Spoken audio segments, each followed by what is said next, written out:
Good morning! Welcome to another Design Make Play show. Ella Khorbash is here. I'm a materials engineer and I'm the instructor for Fusion 360 here at ZenMaker Lab. And today I want to teach you how to make a 3D design. This is the fun part of this program. Let's get started.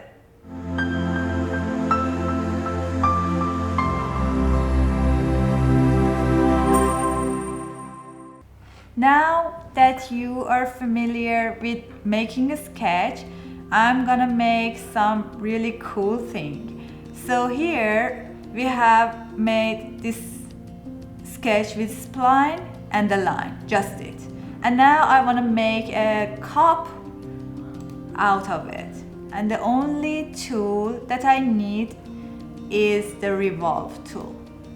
So for the profile here, I select this profile, and for the axis, actually I select this axis and I hit OK, and you can see that we have this cup or this mug here. Now let's make a jar.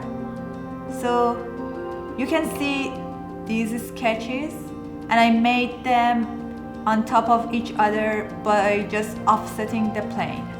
So now with this Loft tool,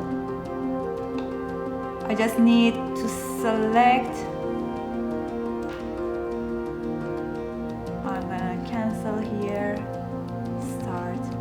You sometimes need to redo when you don't get your desired. Okay, now I just hit OK, and you can see that I have this vase here. So it was just some, the circle and some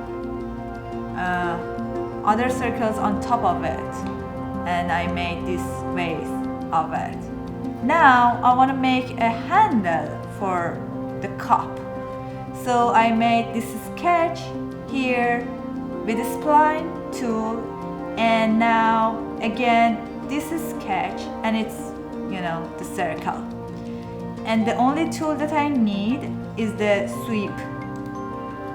So for the sweep, you can see that you need to select your profile and path. For the profile, I select this circle, and the path gonna be this line, and you can see that I have a new body here, and it's kind of like the handle of this cup, right? So that's the fun part of making a 3D design. These are some of the tools for you to get started. I will be covering other tools and concepts in future episodes. I hope to see you soon. Goodbye.